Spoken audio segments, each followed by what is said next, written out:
Pakistan match जीत गया। Yes! Picnic पर हूँ, पर खबरों से दूर नहीं, क्योंकि जानते रहना लाजमी है। तो अभी अपना फोन उठाइए और समा SMS न्यूज अलर्ट्स हासिल करने के लिए SA टाइप कीजिए और भेज दीजिए 8125 पर। समा SMS न्यूज अलर्ट्स, जानते रहना लाजमी है।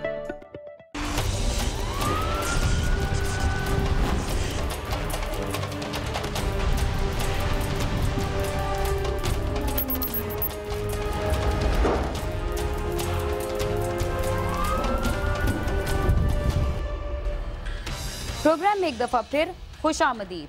मुल्क भर में कहीं ना कहीं हव्वा की बेटी को कत्ल करके उसे गैरत के नाम पर कत्ल करार दे दिया जाता है, मगर अक्सर औकात लड़की की जगह लड़के को भी जुल्म व तशद्दुद का निशाना बनाया जाता है। कसूर का एक मेहनतकश रमजान भी अपनी महबूबा के घर उसे मिलने गया और लापता हो गया। उसके साथ क्या हुआ, देखते हैं इस रिपोर्ट में।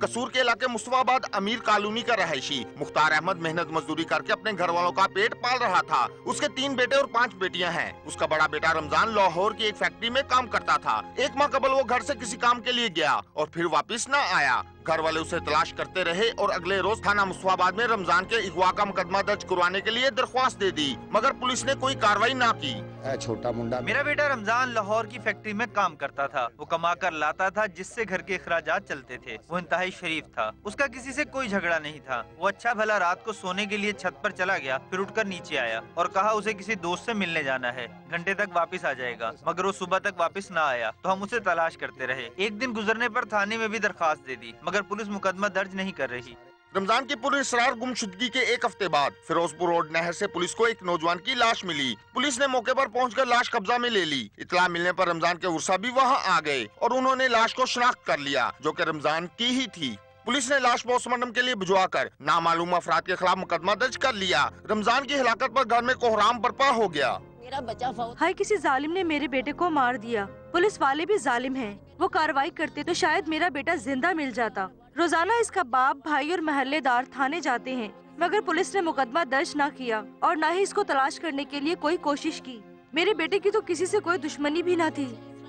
पोस्टमार्टम के बाद लाश वुर्सा के हवाले कर दी गई, जिसे हवाई कब्रिस्तान में सुपुर्द खाक कर दिया गया। वुर्सा का कहना है कि पुलिस फौरी मुकदमा दर्ज करके कार्रवाई करती तो शायद रमजान की जान बच जाती।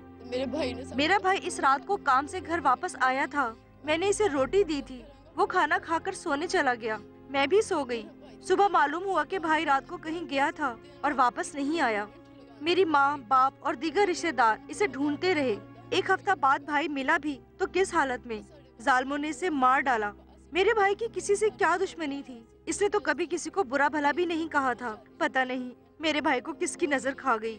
जालिमों को फांसी दी जाए जिन्होंने मेरे भाई को कत्ल किया है। हुकूमत हमारी मदद करे।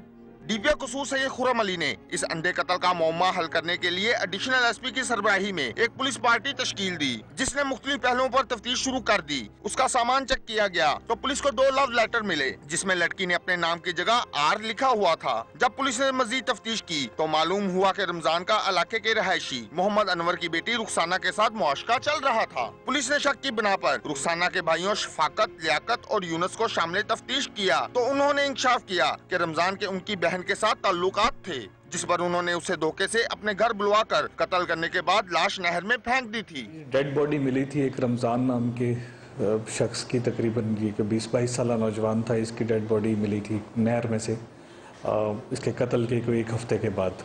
और पहले तो डेड बॉडी आइडेंटिफाई नहीं हो रही थी, फिर आइडेंटिफाई किया गया। मुख्तलिफ लोगों पे शक भी था। फिर हमने एक स्पेशल टीम बनाई एडिशनल एसपी साहब की निगरानी में, मुतल्लिका SHO और सारे साहिबान की, और उसमें फिर हमें ये एक क्लू मिला। इसके जब हमने सामान की तलाशी ली तो उसमें से कुछ लेटर्स मिले जिससे ये लगता था कि इसका किसी खातून के साथ ताल्लुक़ है।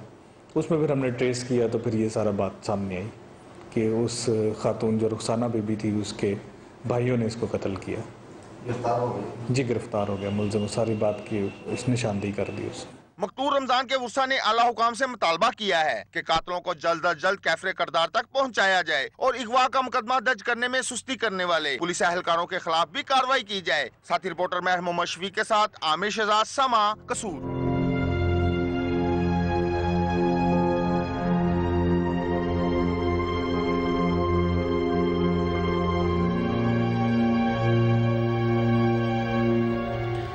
रावलपिंडी से 6 माह कबल लापता होने वाली 50 साला खातून की नाश जिला नौशहरा के इलाके से बरामद कर ली गई। कहीं गुमशुदगी की रिपोर्ट दर्ज करवाने वाला उसका शौहर ही तो उसका कातिल नहीं था, या इस कत्ल के पीछे किसी और का हाथ था? देखते हैं इस रिपोर्ट में।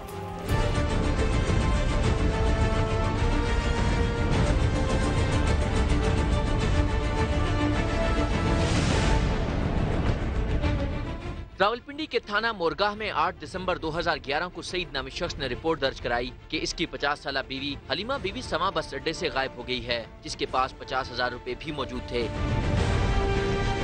आजाद कश्मीर के इलाके रावलाकोट की रिहायशी खातून की गुमशुदगी की रिपोर्ट के बाद मामला दब गया और बीवी की गुमशुदगी की रिपोर्ट कराने के 3 रोज बाद सईद बैरून मुल्क रवाना हो गया। अप्रैल 2012 को लापता होने वाली खातून की बहन ने अपने बहनोई पर ही शक का इजहार कर दिया। पुलिस को दरखास्त दी गई कि मंसूबे के तहत हलीमा को शोहर सईद ने अपने भाई और भांजे के साथ मिलकर अगवा या कत्ल कर दिया है। सालम शख्स ने अब उसे भी चल गया। वो 5 दिन के बाद बोलता कि स्मार्ट से कहीं गुम हो गई है। इन बच्चों की तरफ उसने नहीं देखा, उसने नहीं सोचा मेरे इतने बड़े बड़े जवान बच्चे।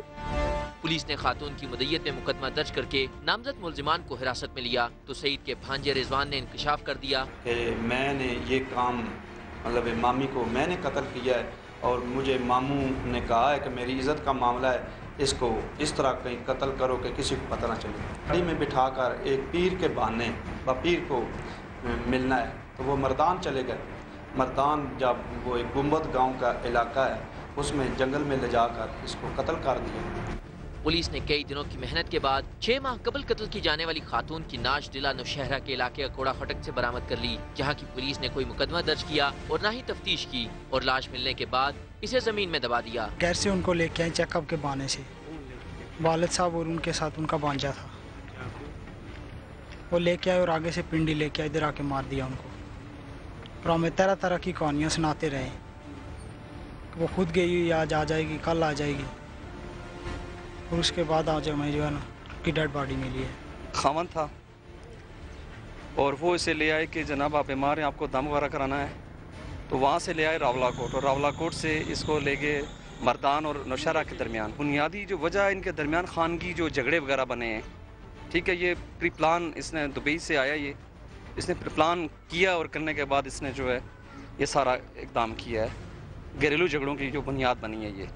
ममानी की जिंदगी का खात्मा करने वाले रिजवान का कहना है कि इसने ये कत्ल अपने मामू के कहने पर किया और इस वारदात में वो अकेला नहीं बल्कि मर्दान का रिहायशी इसका दोस्त उस्मान भी शामिल है। कत्ल की वजह ये बताई गई कि मकतूला अपनी 2 बेटियों की अच्छी तरबियत न कर सकी और उन्होंने पसंद की शादी कर ली थी। मामू ने यही रोया बेटा है मामू भी कि भाई मेरे साथ ज्यादती की है, इसने सारी ज़िंदगी कमाई खा गई है, मेरी लोगों पे लुटा गई है। मामू तो दुबई होते हैं, काम करते हैं, सख्त काम करते हैं, बस वहाँ पे जाके बस फेंक दिया है बस मार। मामू ने इसके साथ किया था, कह रहा था किसी दरबार पे जानी है, इसके साथ बात हुआ था उसका पहले, फिर हम गाड़ी में बैठाया, हमको भी साथ ले गया, फिर वहाँ पे पर इसने मार दिया, फिर वापस आया उधर पहुँच के। वारदात का अहम किरदार और मकतूला का शोहर सईद नामी शख्स इस वक्त अबूजहबी में है, जिसकी गिरफ्तारी के लिए कोशिशें तेज कर दी गई हैं। हमारे मुल्क में कानून का खौफ न होने की वजह से कोई भी शख्स संगीन जुर्म करने से जरा बराबर नहीं हिचकिचाता। आमिर सईद अब्बासी, समा, रावलपिंडी।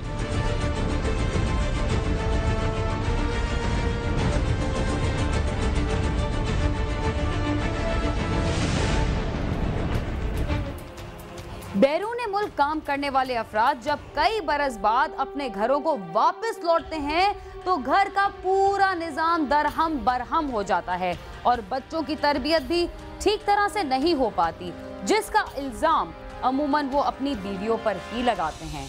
क्राइम सीन अपने इख्तिताम को पहुंचता है। इस सिलसिले में अगर आप हमें कोई राय देना चाहते हैं तो हमारा पता है cs@sama.tv। इसके अलावा आप फेसबुक पर भी हमसे रब्ता कर सकते हैं। बीना खान और क्राइम सीन की टीम को इजाज़त दीजिए और देखते रहिए समा।